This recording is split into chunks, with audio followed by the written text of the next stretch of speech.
Hello, everyone. I am Brandon Powell. Today, for my topic that I wanted to cover, I wanted to talk about sustainable cities and communities. So it's on. Oh,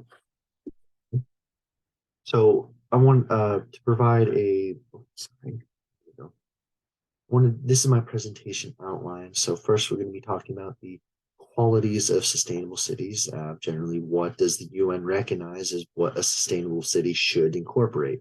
What are the problems that we're seeing globally today due to globalization, industrialization, and just the increase of urbanization and just growing cities? The region of focus that I kind of wanted to cover within the world right now, some of the medical side effects caused by poor urban city structures and just industrialization again, and just poor human effects, like human effects, things that humans have caused that have been leading to a lot of side effects. UN solutions as to what they are trying to encourage governments and around the globe to do, and what we can do to help, and my resources. So these are the qualities of what a sustainable city should encapsulate, incorporate, according to the UN. They need to be able to provide adequate shelter for all, improve human settlements management, uh, promote sustainable land use planning and management, integrate provisions of environmental infrastructure, water sanitation, drainage, and solid waste management, promote sustainable energy and transport systems in human settlements, promote human settlements planning and management in disaster prone areas, promote sustainable construction industry activities, and promote human resource development and capacity building for human settlements developments. And over here, we just have a little picture of a sustainable city that I found. So, what are the problems that we are seeing today? So, right now, there's in a lot of largely urban environments, larger cities mainly. Now we're seeing poor quality of life and the growing population of the urban poor. So we're seeing a lot of inequality when it comes to income and class, and just in general, just inequality, and that gap is widening between the urban poor and the middle class or upper class. Um, we're seeing a lot of current urban city designs just are not being created or were not created to sustain this large uh, spike in the urban poor population that we're seeing, and poor waste management systems, and all of this sort of culminates into just climate change and air and water pollution and just poor quality of life all around. And over here we have a couple snippets from the region of focus that I decided to cover. There's a little bit of a hint in there of the one of the countries that I wanted to talk about. We see on the top left there just a congested highway with a lot of vehicles, and it looks like it's just fog there, but it's air pollution, unfortunately, and a lot of that just has to do with the large amount of vehicles just giving off significant amounts of carbon emissions. And then we have the women walking down the streets having to cover their faces because of the air pollution. And then over here, poor waste management systems, just um, in one of the countries, just does not seem that the mountain trash is going away anytime soon. And then we have this little industrial complex there.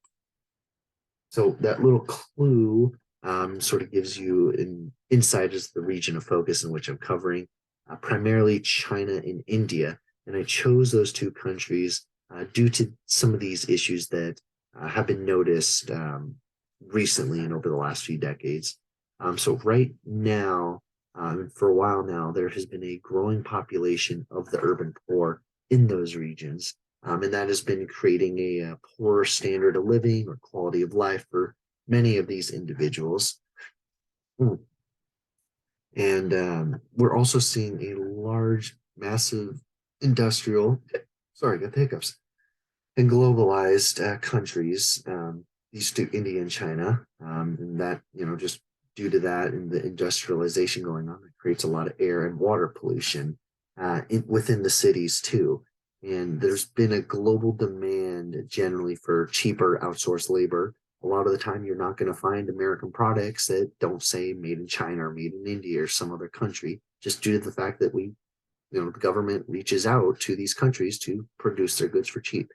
Over here, we have a image of a air quality index map taken from China. And over here, it highlights a lot of the urban cities, Shanghai, Beijing, in India and Manila, and Bangladesh.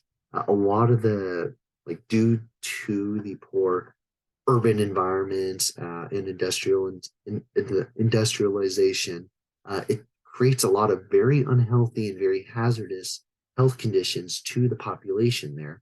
And because of the poor city planning, just the amount of carbon producing vehicles, as it were, or avenues, and just massive industrialization, it leads to a lot of medical side effects.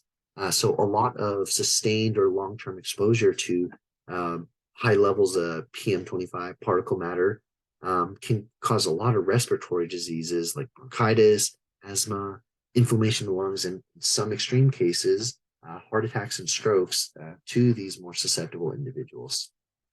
So some of the UN solutions that we covered initially when we started this presentation is they're working with governments and communities to provide adequate shelter for all, encourage better urban planning, and with the urban planning, promoting sustainable energy and transport systems.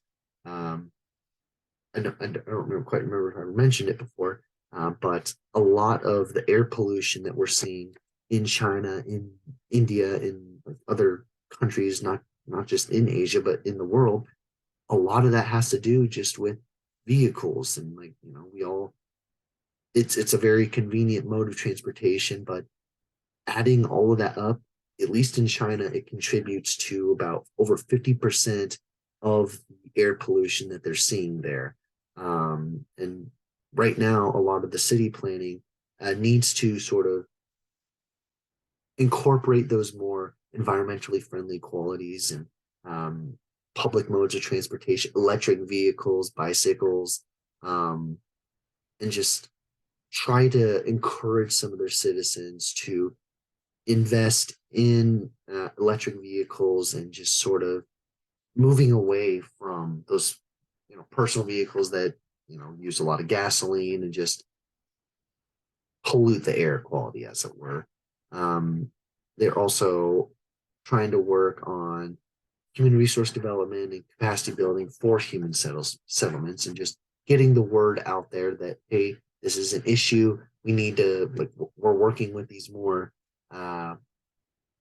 pollution prone areas near industrialized industries and manufacturing plants, and just the massive population spikes that we're that are currently existing in these regions today, and creating structures that are able to manage all of this and make use out of all the land that's available to them. What we can do to help. So it's important to take notice of what works and what doesn't work in your community, and just in the world in general. Take an active interest in the government and politics and how they're managing your city, and what you can what you can do to advocate for the kind of city you believe that we need, and just developing a vision for the building, the street, neighborhood, and act on the vision. Are there enough jobs, or is there enough health care? Does the community and the environment feel safe to be in? Yeah, those are some of what we can do in the world to help with this. And these are my resources. Thank you all very much. I hope this was a productive use of everyone's time, and enjoy the rest of your day.